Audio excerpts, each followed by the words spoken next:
This channel is part of the History Hit network. Stick around to find out more.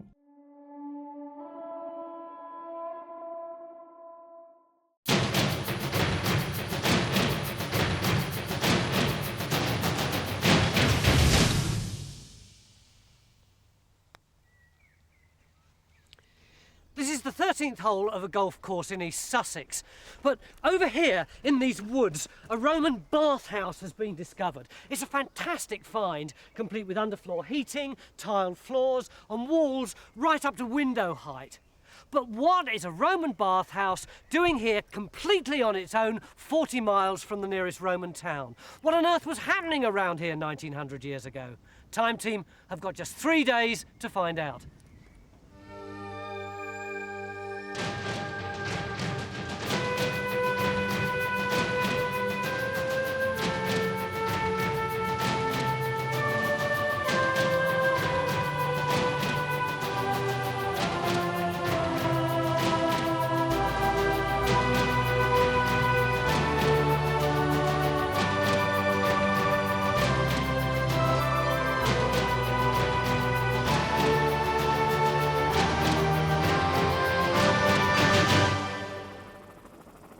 The Roman bathhouse was discovered here, deep in the woods between the 12th and 13th fairways of this golf course at Beauport Park near Hastings.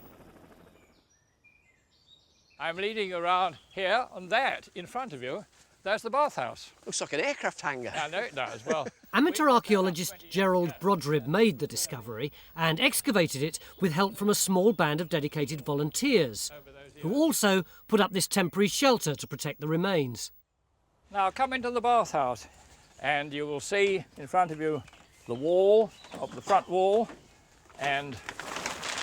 Oh, look at that. That's fantastic. And below this, there's another couple of feet, which takes you down to the hypocourse area. And then a little bit further up, you will see a window. Oh, yeah. One of the several windows, and I reckon that could be about the second highest window in Roman Britain which is still standing. If you love history, then you'll love History Hit. We have tons of exclusive documentaries about the most important people in history that you will not find anywhere else. Our extensive catalogue of documentaries covers everything from the rise of Hannibal Barca to the illustrious treasures of King Tut. So sign up today for broadcast quality documentaries uncovering the mysteries of the ancient world. We're committed to bringing history fans award-winning documentaries and podcasts that you cannot find anywhere else. Sign up now for a free trial, and Odyssey fans get 50% off their first 3 months. Just be sure to use the code Odyssey at checkout. As it is now, protected by plastic and sand, it's hard to get a sense of the layout of the building, which is why Gerald's had a model of the bathhouse made. Showing it to us is our Roman expert, Guy de la Bedouire, the man who's brought Time Team here this weekend to investigate his theories about the site. And we can see really clearly here that it's a two-period bathhouse. We've got the original building, this square, and these 4 rooms, with this plunge bath attached to the side. And it's rather an unusual form because these rooms, like this one for example, and these chambers over here were all added later. And we can follow through the entrance that a Roman would have come into, and this is the entrance hall, but oddly he had to pass through 2 sweat rooms, a little bit like the inside of a Turkish bath, to get through to what we think is the changing room. Lockers. Oh, yeah, that's good, isn't it? How do you know that's a locker? Well, it's far too high up from the ground for a seat. There's another couple of feet of sand below all that. Gerald believes the building was buried by a landslide, which is why it's so well preserved. Many details survive, including over 600 tiles which bear the stamp of the Classis Britannica, which linked the building with the Roman Navy. This is a huge floor tile, and like many of the tiles, in fact almost all the tiles from this building, they're stamped CLBR, which is an abbreviation for Classis Britannica, or the British Fleet. And it's not really the Royal Navy or an equivalent, it's like Roman soldiers with ships, an arm of the Roman army. Sort of like the MOD then. It's a little bit like that, so we think that they were operating what appears to be a huge ironworking site, because we've got 4 or 5 football pitches worth of Roman slag on this site. Yes, that's right. I mean, we've got the map here, so that's the bathhouse here, isn't it? The bathhouse is close to a huge pile of slag, the waste product of ironworking. and Guy believes that it's part of what could be a huge military settlement overseeing the production of iron. We know from coins and pottery on this particular site that it was certainly in operation during the 2nd and most of the 3rd centuries AD. And so one of the things we want to find out this weekend is just what sort of living and occupation activity was going on around here, because although we've got the bathhouse and we've got the slag, we haven't got very much else. So we could have acres and acres of buildings. Absolutely. A huge town settlement. Think of an industrial, lead mining, gold rush, western frontier town type place. Are we really going to crack that in 3 days? The challenge is yours, Phil.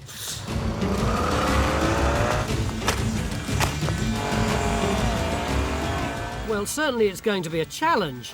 Searching this woodland for archaeology isn't going to be easy. Looks like it could even be dangerous, although investigating around the golf course itself should have its own rewards. To begin with, we're going to focus our attention on this flat area of land above the bathhouse, just next to the 13th fairway. Why here, Guy?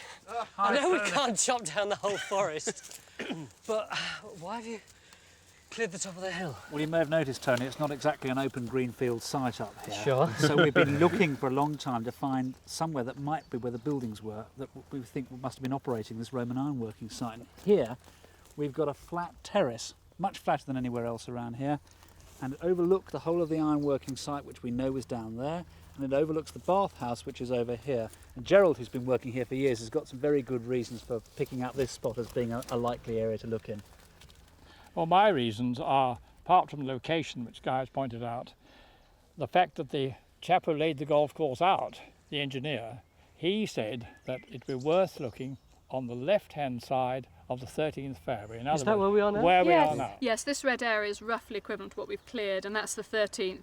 But I mean, did you really believe this guy? I mean, have you had the chance to test his theories? I've tested the fact that I found probably 2 tracks, reactions running up either side of this area. What do you mean? What do you mean, tracks and reactions? Well, the reactions are what I get from these dowsing, which are excellent at picking up slag tracks because of the iron content in them. Here we go.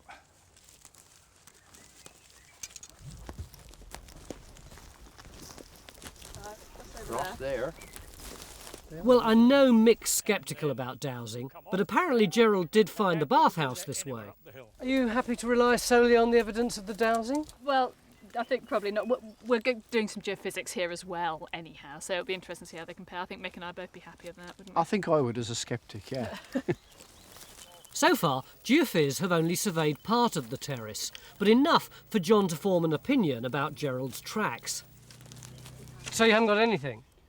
No, I'm saying I haven't got the tracks. I haven't got indications of slag tracks.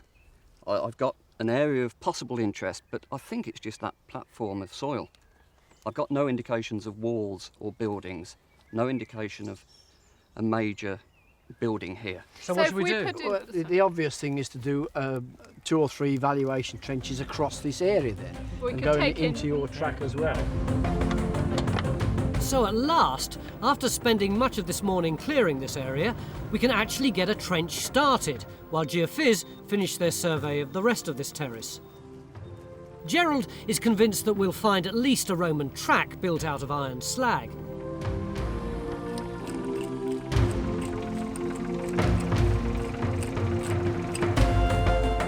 To get a better idea of the kind of industrial processes that went on here, we're going to attempt to smelt some iron, in the same way the Romans would have done 1900 years ago.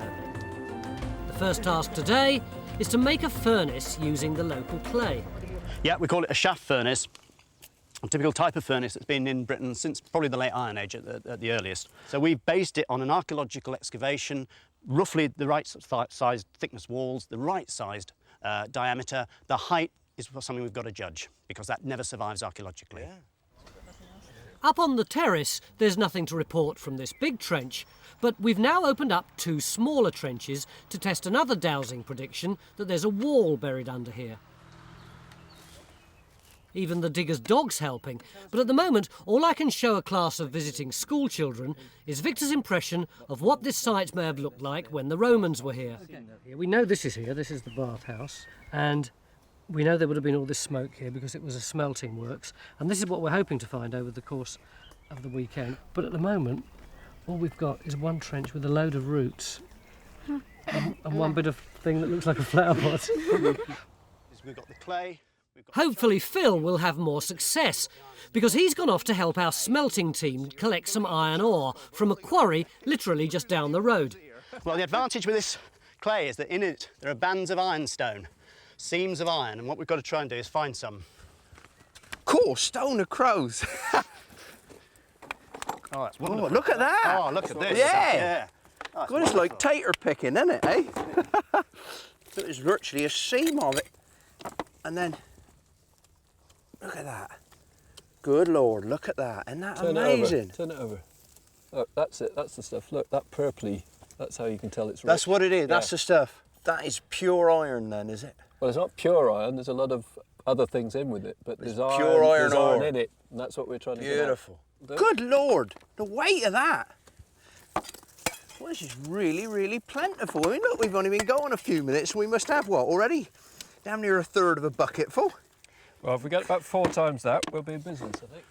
And I mean, how much actual iron are we going to get out of this then? Well, I'd be pleased with about half a kilo. Yeah, I think so. It's Something like that. half a bag of sugar then. Half a bag of sugar. But And from that, we could make a big knife or a few of your trowels. That'd be nice, wouldn't it? Yeah, for those, Yeah, I'd go for that. Hi Stuart, it's Tony, can you hear me? Hello Tony, Stuart here. Where are you?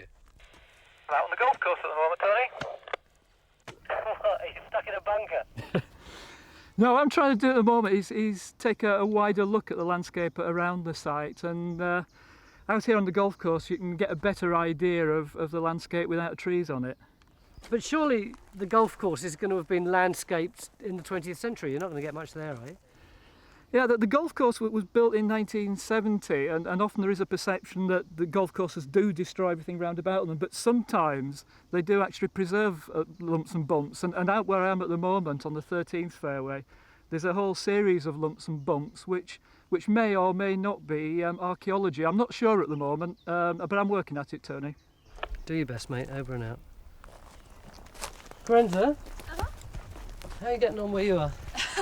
Well, the good news is that we found an awful lot of this iron-rich ore that Phil could smelt. The bad news is that the whole trench is entirely natural and there's no sign whatsoever of any Roman activity at all. The trouble is, there's nothing in Trench 2 either. Or Trench 3 for that matter. Even the dogs lost interest and stopped digging. Dowsing hasn't worked, but the debate about why will have to wait for another day. I know there doesn't appear to be anything here, but quite frankly, I'm not sure what it is that we expected might have been here. Well, I think we can start with what we know for a fact, and we are on the edge of a huge Roman ironworking site. If you could just imagine looking down over the slope beyond, we'd have a huge stinking area of industrial waste and smelting and smoke, a very unpleasant, vicious sort of tough hard nuts area. And over just to the side, the Roman bathhouse with all its effluent and waste coming out of it, that's all going to be flowing away down there. And there must have been more to it than that. We're looking for something like a commandant's house, a fort, something that's running this place. It's just a question of locating it. I think we have to go back to first principles on this site and look at the bathhouse and how that might relate to the site. And I think we've got to concentrate on the high ground around it, on the upslope side of the drainage of the bathhouse. And we've got 3 areas. We've got one up on the golf course where there are earthworks, which we're examining. And there's a new area on about 100 yards from the bathhouse on the spur, where we found some earthworks up there. Now they look promising at the moment, so we need to examine those. We basically send the strimmers in, and then we send the magnetometry in, and then we send the digger in and dig lots of test holes there. I think that's the strategy for tomorrow. We should go before we're bitten to death. Yeah. There are some things we can still do today, such as light the furnace to begin the slow process of drying it out. I reckon you'll do a good job. Blame me, Harry. So what we're just going to do, just light it in the entrance. Yeah, so very small fire to begin with. Oh, wow, it's beginning to draw up through the chimney already. Yeah, look at that. That's already coming up through there. Yeah, I mean, there is definite heat there, isn't there? Well, that will take moisture out. Yeah. But we don't want to take it out too fast, just gently. Meanwhile, we could have some good news to end the day with, because behind the terrace on the 13th, John thinks he may have found something. What, here? Yes, this is the area Stuart asked us to survey, so we've done from the T there, right to the brow of the hill. Well, look for yourself, Tony. It's absolutely chock-a-block full of anomalies. These are the sort of responses we were hoping for from the platform. Well, I don't think we're going to be able to excavate here, do you? Well, probably not. I mean, the only point is we're getting the anomalies coming right to the edge of the grid. So here, it's just possible they're going to extend. So maybe a trench at the edge? Well, end of day one, looks like there might be a silver lining. Join us after the break because we may be excavating a golf course.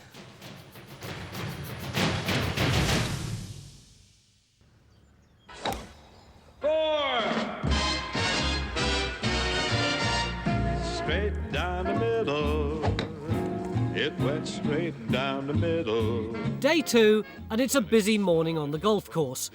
Hopefully soon, Geophys will be able to tell us if the archaeology they detected underneath the 13th fairway continues into the rough, where we can dig a trench. Meanwhile, our search for further evidence of the Roman ironworking site has spread to other areas of woodland.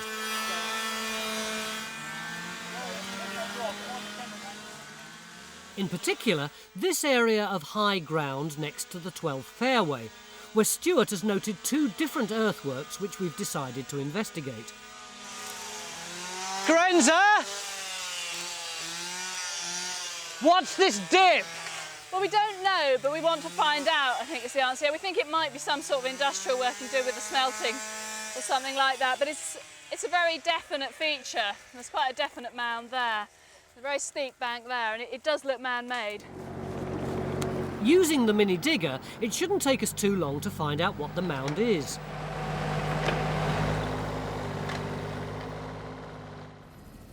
Thankfully, the experimental furnace survived the night and will need the rest of the day to continue drying out. While this is happening, the main job for our smelting team will be to roast the iron ore. This process dries and cracks the ore, helping the iron to separate from the other elements when it goes into the furnace tomorrow.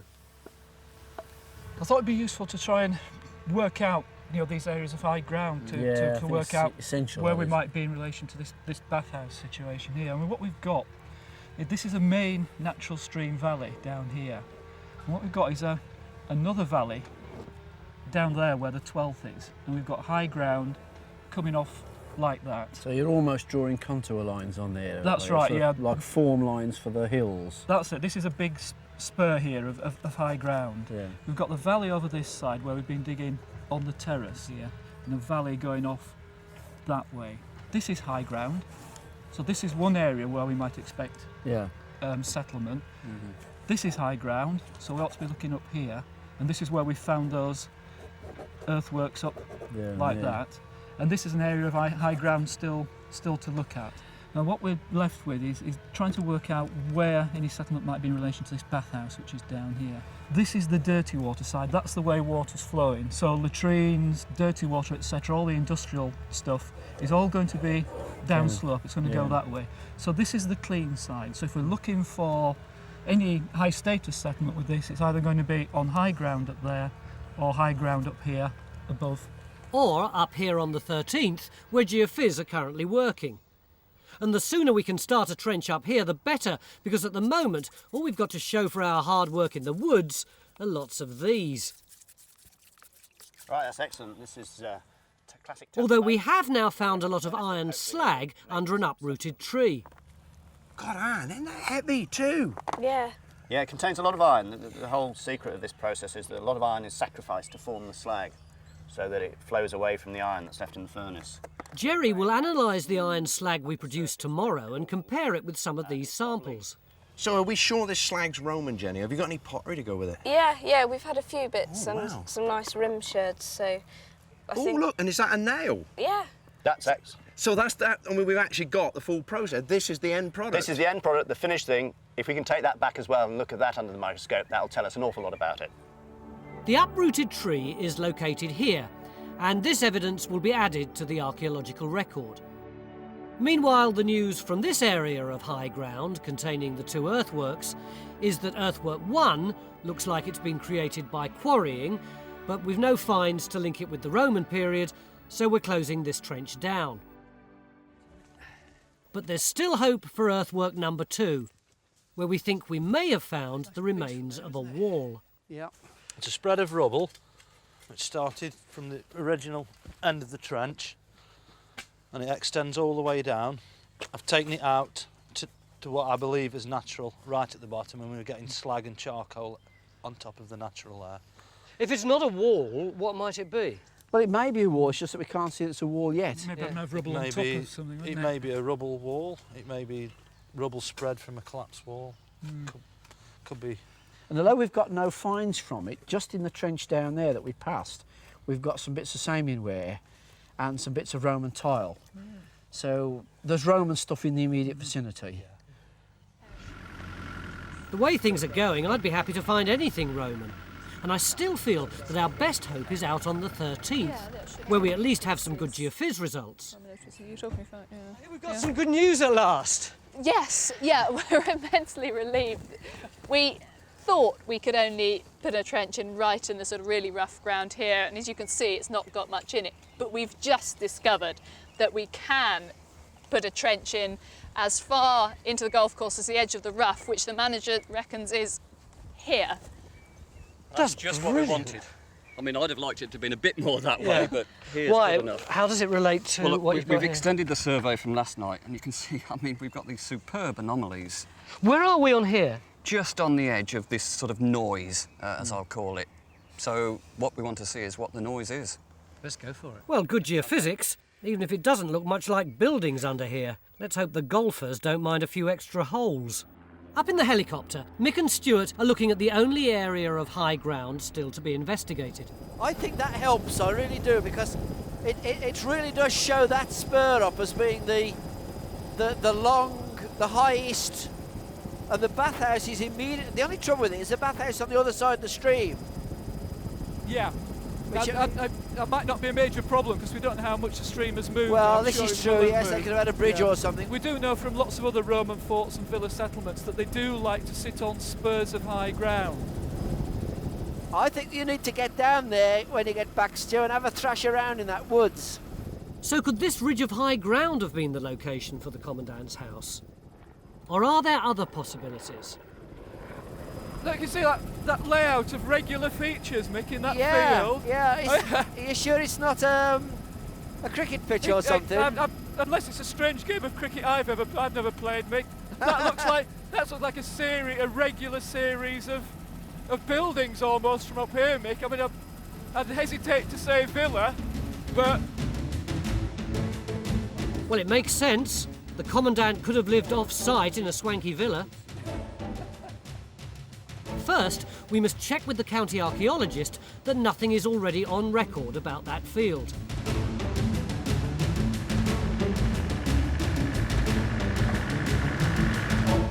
Now all we need is permission from the landowner to let us geophys the field. He's on our side, John. So far, so good. How's it looking, John? I think we're having second thoughts, as is Stuart now. He's seen it on the ground. We've come here, seen it on the ground for the first time and walked across it, and it just looks like a series of drains to me across the field. We've done a rapid scan and we're not getting noise that's normally characteristic of a Roman building. Is that these sort of depressions here? Depression. That's it, yeah. Yeah, you can actually see it. You can see it.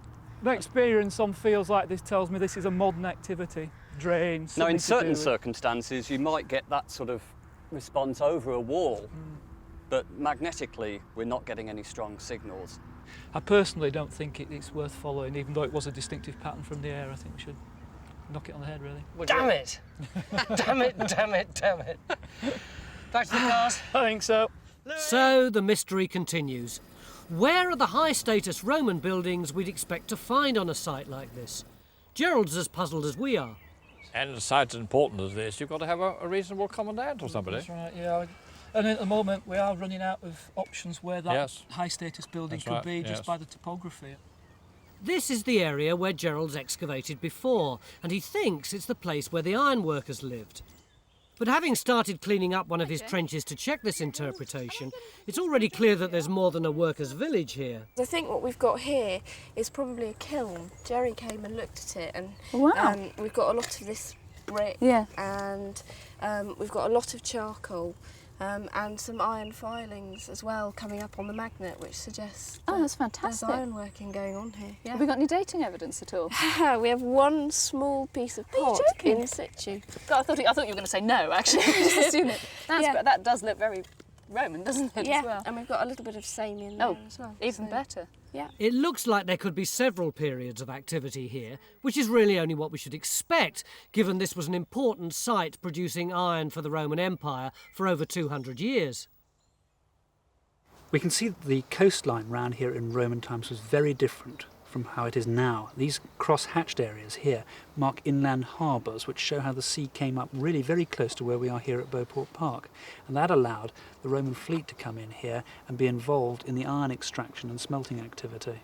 That makes a lot of sense, because it seems rather strange that we've got the Roman Navy effectively involved, yet we're miles inland now. Yeah, that's right, but don't think of the Roman Navy as being something equivalent to our Royal Navy. This is really a small section of the Roman army, almost like Royal Engineers, soldiers with ships. They're just using ships as a way of getting stuff from A to That's B. absolutely right, yes. What sort of ships would they have been then? Well, because they were made of wood, they don't really survive, and the only kind of evidence we've normally got is something like this coin, for example, which was struck in Britain by the Roman Emperor Carausius. Actually, he used to be commander of the British fleet, but he set himself up as emperor here, and part of his commemoration was to put pictures of his ships on the coins.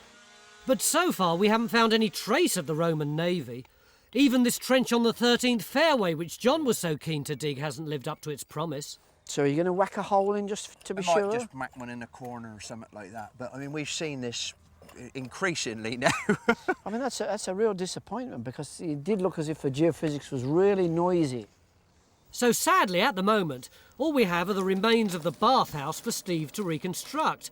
But if it wasn't for the bathhouse, with its Classis Britannica stamps, I'd be beginning to think the Roman Navy were never here.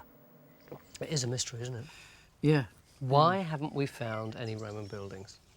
I don't know. I mean, we've looked in lots of places now. I mean, one answer might be that there isn't one.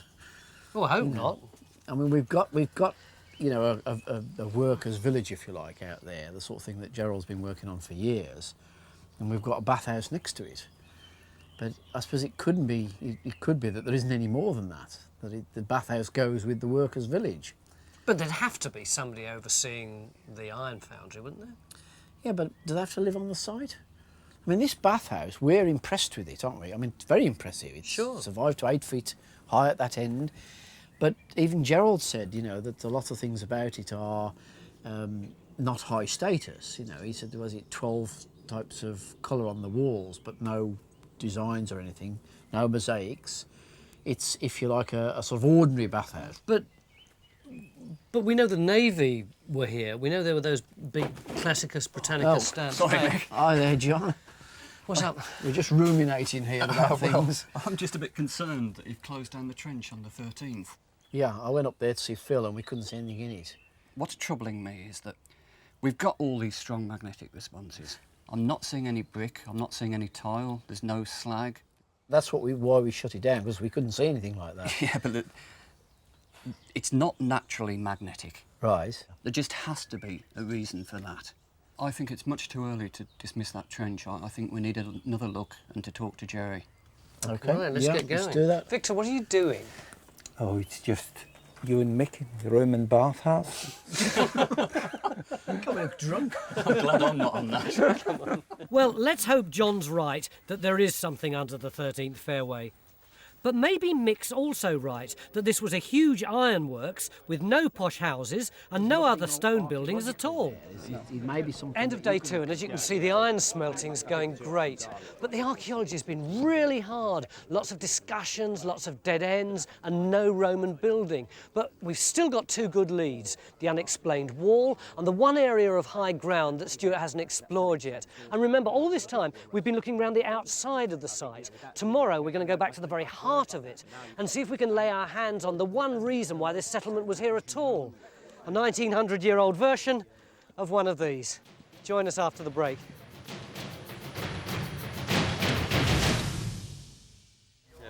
me take this away? Yeah, you can take this away. Day 3, and it looks like the golfers are getting used to the idea of having a few extra obstacles on the golf course. We won't tell anyone. Oh, round of applause. I always do a round of applause on the...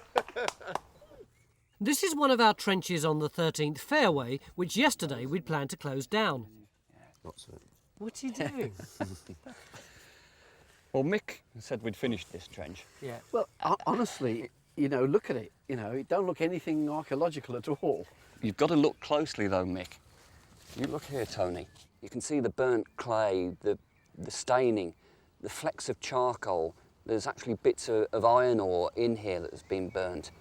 We're actually getting bits of slag out now. And what Jerry's doing, he's going over with the magnet, and he's actually pulling bits of magnetic material. Yeah, magnetic slag, bits of possibly burnt ore and all sorts of things that have been really up to high temperature. And by high, we mean probably over 600 degrees centigrade. So does that mean it's likely to be somewhere where smelting took place? I think it's probably more likely to be ore roasting, where they're actually preparing the ore before they start to smelt, which we've done as well in the experiment. And that would explain all these strong magnetic anomalies. We've got very high temperatures, very high magnetic readings. All right, well, now we know there's little bits of magnetic ore there. What are we going to do with it? Well, I've actually still got one strong anomaly in the middle. I'd like to take the trench down and see what's causing that. It could just be a large lump of maybe burnt material. Yeah, burnt ore or whatever. So at last we've found some archaeology which we think could relate to the Roman ironworking site, and Geophys will now further expand their survey along the 13th fairway. Although we haven't found evidence of the high-status buildings here, what we think we've discovered is a completely new area of industrial activity. Morning, Jake. Oh, looks hello, like you've Phil. got a right old hive of activity here. Meanwhile, at our own mini-industrial site, final preparations are underway for our attempt to try and smelt iron in the same way the Romans might have done. Only the richest of our roasted iron ore will be selected and crushed ready for the furnace. The charcoal needs to be broken up so it will burn more efficiently, and extra muscle has to be recruited to pump the bellows. Yeah, well, whenever. I mean, yeah. And when you start, you can't stop. Because when the temperature's up to about 1,000, if you blow your nose or something, the temperature drop down. It takes you 20 minutes to get back up there. Okay. So, okay. You give me a shout when you want me, and I'll be back. Excellent. In the meantime, it looks like Phil's going to be needed out on the 13th. What you got then, Simon? Oh, yes. Well, we've stopped the hole in the middle and we've got pottery and slag. What? Oh, black burnished. Good Lord. So does that mean it's Roman? Yeah, sort of Roman cooking pots, kitchenware, that sort of thing. I'm not going to say anything. You did last time. Well, yeah, it's unusual for you to be short of words, isn't it? Well, I think it speaks for itself, doesn't it? Well, after yesterday's disappointments, this is really encouraging. And it's not long before Phil's found more pottery. I think this is not gonna come out in one, Mick. It's going to break up. Well, I think it already has broken up. Well, why don't you just get it out? Well, no, I will, dear. I will, yeah. But it'd be nice to know. I mean, it is just such a blocky old stuff. It really is. Look at that. There it is. Yeah, it's pretty up down it. There it is. Oh, you got a nice space on it. Look around there. Yeah, there it is. Yeah. We need your expertise, guy here. Yeah, what do you think of that then? Oh, that's nice. Yeah, it does actually fit together. Well, we've got at the base of what looks like a very crude courseware. It's going to be the base of a flagon. Yeah? I think, yes. I think it's going to be probably. I'll have to go check with the books, but I think this is going to be a flagon-shaped vessel with perhaps with a neck and a handle. It's a fairly coarse type, and so it's very difficult to date. In fact, once Guy's had the chance to check this against other pottery finds from this site, he now thinks it's more likely to have been the base of a small cup, similar to others Gerald's found here at Beauport Park. But we haven't found any trace of high-status buildings to go with the bathhouse, although Stuart's still searching the last area of high ground. While in our trench here, across the earthwork, we're beginning to think we haven't got enough time to find out what this mound is. Oh yeah, yeah. Seems to be a purpose-built mound, yeah, of the same material, sort of clay, broken up rubble, sandstone rubble. But no date, and certainly not Roman, nothing to help us with the... Nothing at all, no. Right. Nothing to date. In order to concentrate our efforts on the 13th, we're going to close this trench down. Rick! Yeah? Come and have a look at this! Good lordy, mate, he can run. You're likely to get killed here. They won't hit you. They can hit the fairway, they ain't gonna hit you. What's think of that then? Look at that. Good. Is that what the signal was? Well, it was contributing to the signal, to the noise. There's still a strong anomaly in the middle. Was it actually slag or ore? Wow. We need an expert's opinion. Yeah, it's good tap slag. I bet that then. Ah, no. Ah. I think that might need an appliance of a scientific analytical tool. Hang on, excuse me. What? Yeah, slag, all right. How dare you do this to my finds? Beautiful. So it knocks a little bit the sensible idea of ore roasting area on the head. So we now have big lumps of slag here. But whatever this turns out to be, we're beginning to build up information about the different areas of this Roman ironworking site. At the other end of the 13th, in one of Gerald's old trenches, we're starting to think that this was first a smelting area and later a place where people lived. God, that's beautiful, isn't it? Yeah. What do you think it is, Guy? Well, it's the base of a mould-blown glass bottle. And if you feel on one side, Corenzo, the side with the X, that's taken up the texture of the inside of the mould in which the glass bottle's been blown. But it does suggest perhaps a little bit of habitation, that sort of thing. It's more like domestic refuse than it is somebody with a glass bottle sitting beside an iron smelting furnace. Right.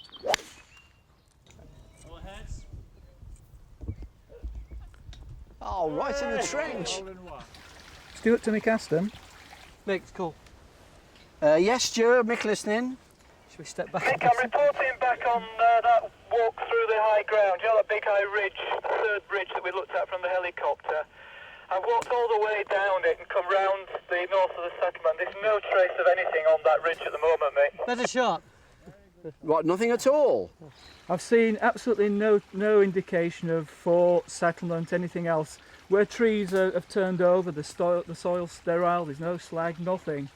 Well, what this means is that we're going to have to concentrate on what we have found and on our iron smelting experiment, which has now reached the stage where Phil's help is needed. So put some more in. Yes, please. Now, one of the big variables is how fast you put the ore in. Right. And that's an unknown. I don't want to put it in too fast, so right. That's okay for the moment. Now, we've got 14 kilos of ore. We've got 28 kilos of charcoal. So we're actually putting in twice as by much. weight, so it's Yeah. actually a bit more than that. If you put a bit more. Bit more in? I'll put all that in there. Right. That's the first kilo. Oh, I see, you really got it. We need to reach a temperature of over 1,000 degrees to smelt iron, which is going to amount to a lot of hard work on the bellows over the next couple of hours.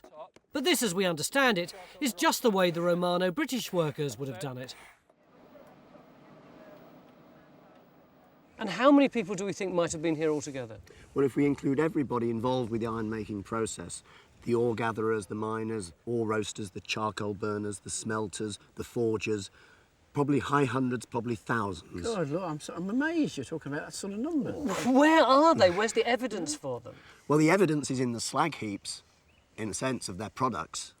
But we've got to remember that a lot of these people were not high-status people. The charcoal burners, the ore miners are very low down the hierarchy. They're not going to be living in substantial stone buildings, perhaps. Well, the charcoal burners are itinerant anyway, aren't they? They don't have any permanent dwellings anywhere. Fair enough, but 2 days ago we were talking about the Imperial Roman Navy being here. Surely they'd have left some indication. Well, they did. We've got the bathhouse, that's what brought us here, and we had this perfectly legitimate target to find out where the fleet was. And because we've got the bathhouse, then we would have expected to find a fort, and that's a theory that's been hanging around this place for a very long time, and that's what we came to look into. So does that mean you're beginning to think that maybe they didn't build a fort here? We're beginning to think now that the possibility is that although they had a presence in an administrative capacity controlling the place, and we know they did that kind of thing, that actually they were pretty widely dispersed around the southeast, because we get Classis Britannica stamps and a lot of ironworking sites in this part of the country. So there may just have been a small detachment here controlling the thousands of workers that Jerry's been talking about. And they had this bathhouse here as almost like a local on-site portable lavatory or shower unit. And perhaps the best comparison is to think of a building site with the suites and the managers with their comfy ported cabins and also their comfy ported cabin loo, while frankly the people on the building site themselves are having to use things like buckets. That's probably what we're dealing with in the bathhouse here. It's the comfy quarters for the people in charge. 1, 2, 3, 4, 5, 6, 7, 8, 9, 808. 2, 3, 4. Don't feel like a slave driver. The temperature varies in different parts of the furnace. That's nearly 1,000 degrees that's in right. there then, Jake. Yeah. I mean, well, yeah, it's great to know this scientifically, but how the Romans, how would they have known what the temperature was in there? What colour's that in there? Well, that's a bright, vivid red. Well, when you recognise that colour, you know it's that temperature. I mean, it doesn't matter what number it is, that's the colour you want. Right. Now, we're going a bit hotter than that, but we're nearly there. Geophys have now finished their survey of the 13th fairway. It looks like they've got more of the same kind of signals, except for this large blob. I think I can guess what's coming. That we're almost at the end of the day, and you want to put another Well, the problem... hole or something in. John and Jerry would like to know what it is, but where exactly is it on the fairway? Can you repeat? In the short grass, over? Yeah, it's in the short rough. It's not actually on the fairway itself. Oh. Oh, well, that's all right then. It's running very well, but can you see the big build up there? Yeah. That's on the bottom of the bloom, but we don't want it in there, so I'm going to break that up. It's a shame to break it up. If you can stop pumping a minute. That's the bloom, is it? No, it's on the bottom of the bloom. That's Oh, the I see. slag. Now we'll have a big lump coming out.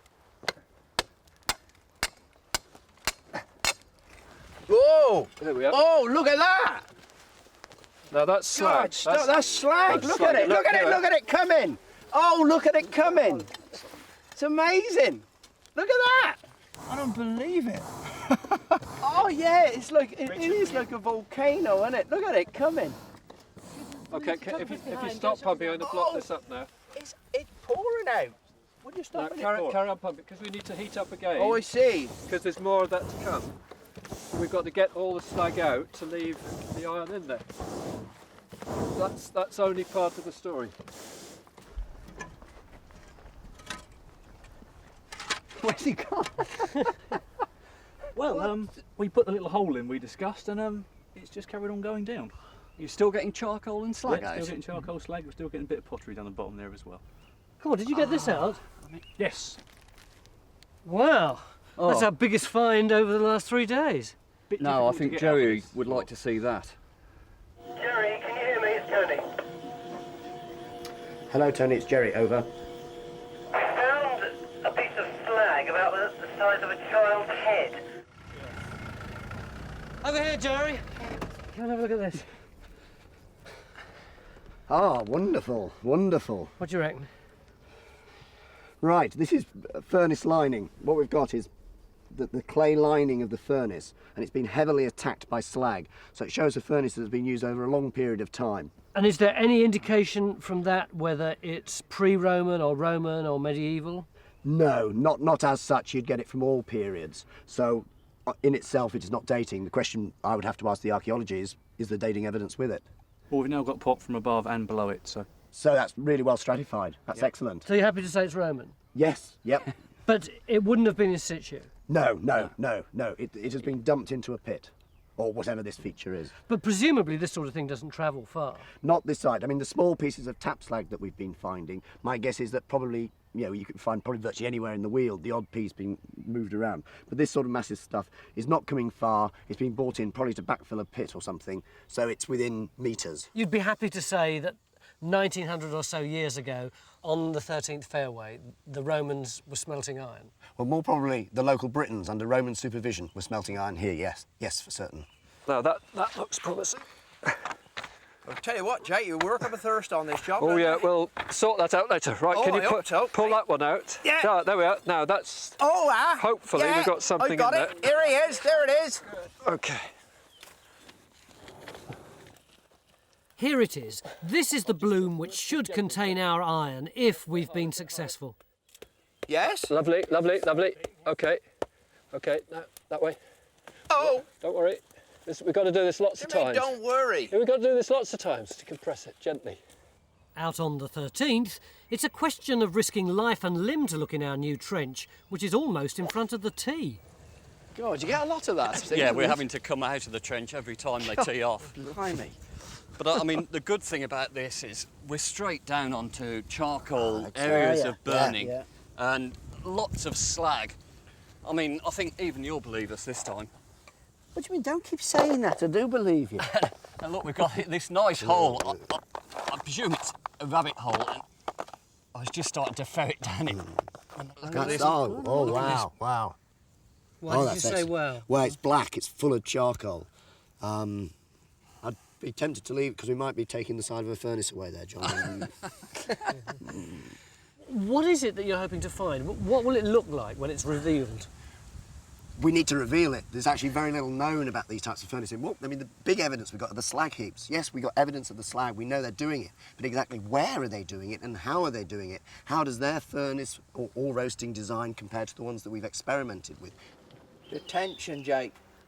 But what exactly are you doing? Are you just beating that iron into shape? Is that the idea? We're compressing it, we're forcing out slag. Yeah, we need it at sort of bubbling temperature, but we're trying both to compress the metal and force out the slag that's still in there. So there'll be some slag, but we've got to do it fairly gently at this stage.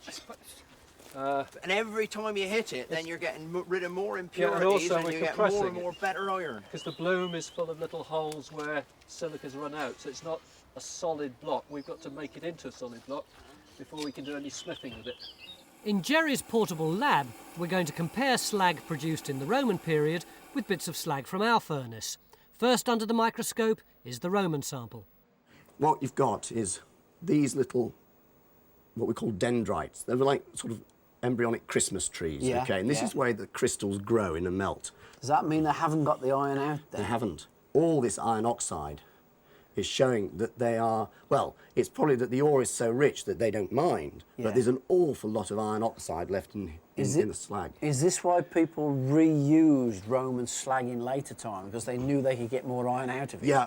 Now, how does that compare with iron slag from our furnace? Just refocus a little bit. So we got the voids as we had before.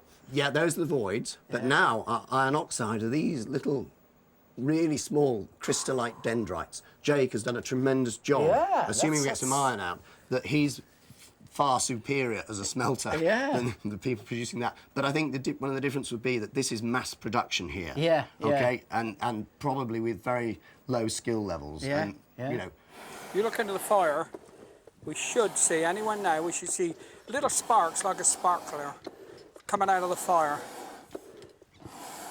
There they come. Can you see them right at the back? Can you see them? Wow, right, That's right. Oh, does that mean we got iron? That means we got iron, a nice piece of iron in there. Good bit of iron. A good bit of iron. Oh, not only do we get iron, we get good iron. Definitely. Just flopping about. Because this isn't that. Can you hear it, Phil? Can you hear that?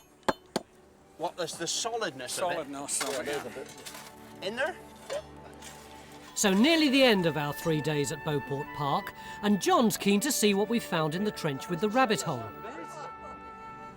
Did Jerry come back? Or have you done this of your own accord? No, Jerry's been back. Oh, look at that. So just keep going now. Fantastic. Today, it seems as though we've had much better luck. Although we haven't dug enough of this feature to be sure, this could be a charcoal burning pit. Just one of the many needed to produce charcoal for the 100 or so furnaces that Jerry has speculated must have been here. It's been a tough 3 days, and really the big discovery is that the building of the golf course hasn't destroyed all the archaeological evidence, and we can now picture the 13th fairway in the 2nd or 3rd century AD looking something like our own industrial area, but of course on a bigger scale. It was just part of a major ironworking site, which now we've begun to put into context. There's a big ore vein down here which we've identified, lots of pits and mines and ore seams coming out. This is why the community is here. We've got two streams, confluence of the valley, that's why the bathhouse is there, bringing the water in. Outside the high ground that we looked at where we thought there might be a fort or high status building, there's nothing. And I suspect these areas were just completely wooded to support the charcoal needed for smelting and so on. And down here, this orange zone I've highlighted, is where there's evidence for the industrial community. That's where Gerald's been digging over the years. Yeah. And this high terrace up here on the 13th appears to be where there's evidence for roasting, furnaces, that sort of thing. And it probably extended a wee bit further down here because there are a few lumps and bumps. In terms of actual Roman buildings, all we've produced this weekend is this rather splendid 3D reconstruction of the bathhouse. Although it's possible that other Classis Britannica buildings could still be buried under the huge pile of slag, we do now have to consider a new idea, that this bathhouse was the only stone building built here during the Roman period. But there's no doubt what was the most spectacular event this weekend. You must have called it too quick. We successfully reproduced the processes of ironworking, which gave us a real insight into what life was all about here at Beauport Park 1900 years ago. Right, let's have a look at that in the sunshine then.